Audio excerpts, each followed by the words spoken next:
ಕೊಟ್ಟಾರ ಚೌಕಿ, ಮಾಲೆಮಾರ್ ಮತ್ತು ಮಾಲಾಡಿ ಪ್ರದೇಶಗಳ ಸಮಸ್ಯೆಗಳ ಪರಿಹಾರಕ್ಕೆ ಆಗ್ರಹಿಸಿ ಧರಣಿ. ಇವತ್ತು ಟ್ರಾಫಿಕ್ನವರು ಇಲ್ಲಿ ಎಲ್ಲಿಯಾದ್ರೂ ಗಾಡಿ ನಿಲ್ಲಿಸಿದ್ರೆ ಕೇಸ್ ಹಾಕ್ತೀರಾ.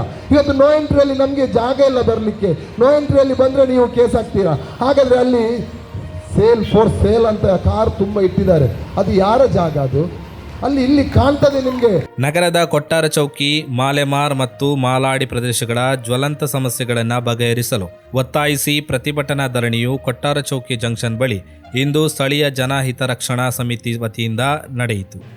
ಜನಹಿತ ರಕ್ಷಣಾ ಸಮಿತಿಯ ಪ್ರಮುಖ ಹೋರಾಟಗಾರರಾದ ವಿಜಯ್ ಕುಮಾರ್ ಸಮಿತಿಯ ಬೇಡಿಕೆಯನ್ನು ಮುಂದಿಟ್ಟು ಮಾಲೆಮಾರ್ ಚೌಕಿ ಸರ್ವಿಸ್ ರಸ್ತೆ ನಿರ್ಮಾಣ, ಮಾಲೆಮಾರ್ ಕುಂಟಿಕಾನ ಸರ್ವಿಸ್ ರಸ್ತೆ ನಿರ್ಮಾಣ, ಚೌಕಿಯಿಂದ ಮಾಲಾಡಿ ರಸ್ತೆ ಕಡೆಗೆ ರಸ್ತೆ ತಿರುವು ದಿಕ್ಕನ್ನು ಸರಾಗಪಡಿಸುವ ಬಗ್ಗೆ, ಕೊಟ್ಟಾರ ಚೌಕಿ ಜಂಕ್ಷನ್ನಲ್ಲಿ ಫ್ಲಡ್ ಲೈಟ್ ಅಳವಡಿಸುವ ಬಗ್ಗೆ, ಕೋಡಿಕಲ್ ಕ್ರಾಸ್ ಬಳಿ ಅತಿಕ್ರಮಣ ತೆರವು ಮಾಡಿಸುವುದು, ಕೋಡಿಕಲ್ ಕ್ರಾಸ್ ಬಳಿ ಅಪಘಾತಗಳನ್ನು ತಡೆಗಟ್ಟಲು ಕ್ರಮ ವಹಿಸುವುದು, ಕೊಟ್ಟಾರ ಚೌಕಿಯಲ್ಲಿ signal light, zebra crossing, busway line ಅಳವಡಿಸಬೇಕೆಂದು ಸರ್ಕಾರದ ಗಮನ ಸೆಳೆದರು.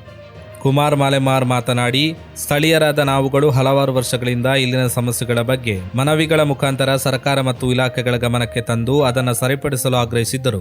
ಬೇರೆ ಬೇರೆ ಇಲಾಖೆಗಳ ಸಮನ್ವಯ ಕೊರತೆಯಿಂದ ಮತ್ತು ಅಧಿಕಾರಿಗಳ ನಿರ್ಲಕ್ಷ್ಯದಿಂದ ಇಲ್ಲಿನ ಸಮಸ್ಯೆಗಳಿಗೆ ಶಾಶ್ವತ ಪರಿಹಾರ ಸಿಗಲಿಲ್ಲ.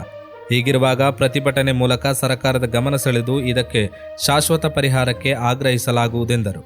ಪ್ರತಿಭಟನೆಯಲ್ಲಿ ಜನಹಿತ ರಕ್ಷಣಾ ಸಮಿತಿಯ ಸದಸ್ಯರಾದ ದಯಾನಂದ ಶೆಟ್ಟಿ, ಶಿವನ್ ಪಾಲ್ಡಡಿ ಸಹಿತ ಸ್ಥಳೀಯ ನಾಗರಿಕರು ಉಪಸ್ಥಿತರಿದ್ದರು.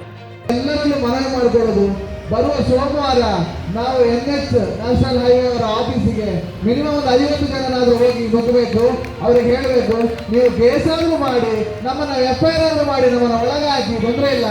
ನಾವು ಇಂಥ ಬೇಜಾತುರಿತ ಅಧಿಕಾರಿಗಳನ್ನ ಖಂಡಿತವಾಗಲೂ ಮುಂದುವರಿಯೋದು ಬೇಡ. ನಾವು